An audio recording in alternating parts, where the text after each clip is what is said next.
The SimpleSat Look Down program is a program for use with satellite tracking. The program window has two maps displayed on the left-hand side. The upper map is the traditional map found in all the many fine tracking programs out there. This dashed line is the ground track.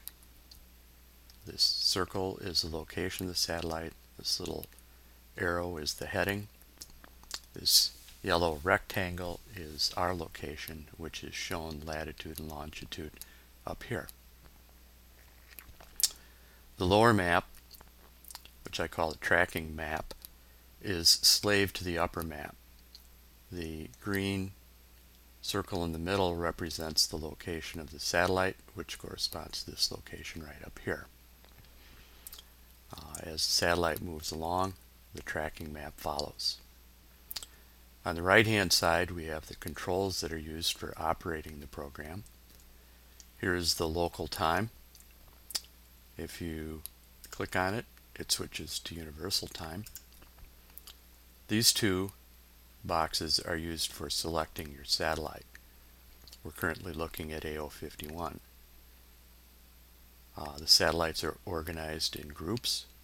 If we click on this box, we can see a list of the groups that we've set up.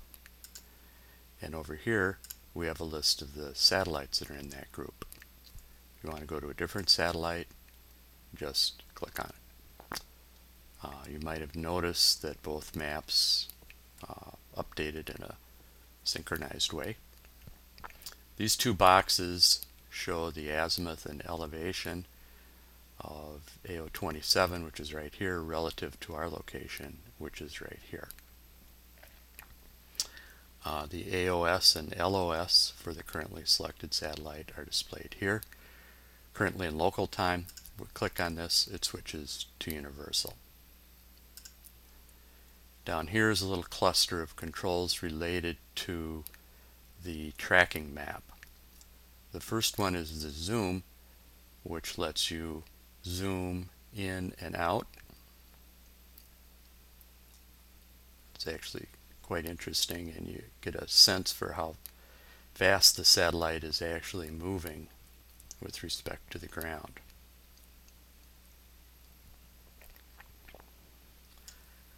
We also have a pause button, and when you click the pause button, this little circle down here, which was green, changes to orange to remind you that you're in the pause mode. And now this map operates independently. So you can zoom, pan, all that sort of thing. So if you wanted to look at something interesting, you could just pan over to it and then zoom in, and there you have it. There are two modes for the tracking map. This is called the satellite view. There's also something they call a street view, which gives you a simplified display, more like you'd see on a GPS in a car or on your phone. So we can switch back. When we go out of the pause mode, the tracking map once again is synced to the location of the satellite. Over here we have a little cluster of controls. The setup button is used to set the program up, and its operation is described in the setup video. The help button brings you to the web page, which has help information for this program and links to this video and video on using the setup function. The web update button is used to update the satellite data that's downloaded from the web. When you start the program looks and sees how long it's been since you last downloaded satellite data. And if it's been over a day, it'll remind you and offer you the opportunity of updating from there. So you may wind up never even having to use this button. The predict button does what it does on all the other hundreds of tracking programs that are available. On this program, when you click it, a little grid shows up down here, and this lists all the satellites in the currently selected group. So our 4 satellites in the AO series group are displayed here. We have the satellite name, the wait, which is how long you have to wait until the satellite is within range, the length of the pass, and the maximum elevation reached during that pass. By default, they're sorted by wait time. If you want to sort by something else, just click on the column header. So if you want to sort by satellite name, click on it, and they're sorted in ascending. Click on it again, and they're sorted in descending. Or if you wanted to switch or sort by elevation, here they are sorted by maximum elevation in ascending mode. Click on it again, and they're sorted in descending mode. The minimum elevation box up here does what it does in other programs of this type.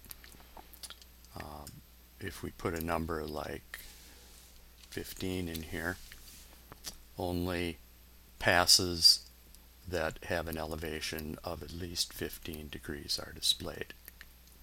Whereas if we put something like 0 in here, then any pass that rises above the horizon will be displayed.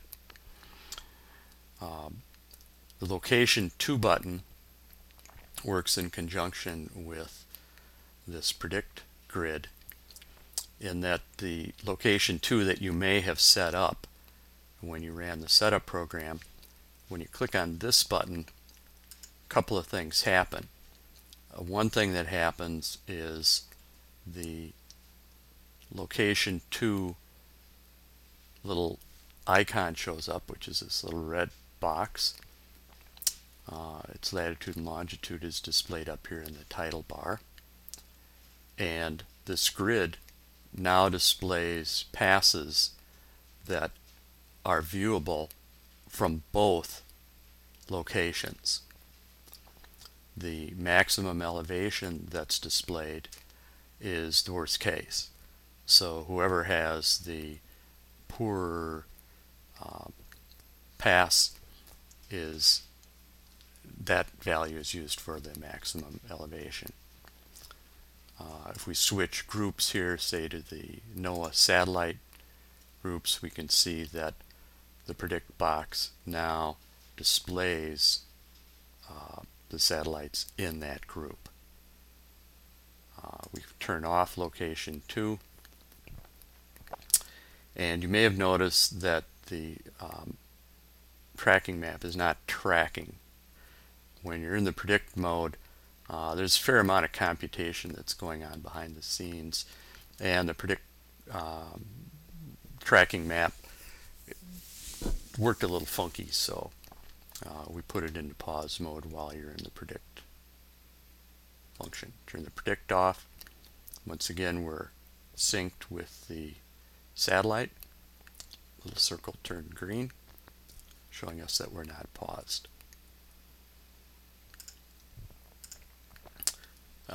When you're in the predict mode, you can switch to different satellites by just clicking on the name of the satellite down here. So there's no extra procedures involved. It just works the way you'd expect it to. So I think that's it. Talked about all of the features here. Hope it works out okay for you, and in any event, have fun. 73s from Whiskey 9 Kilo Echo.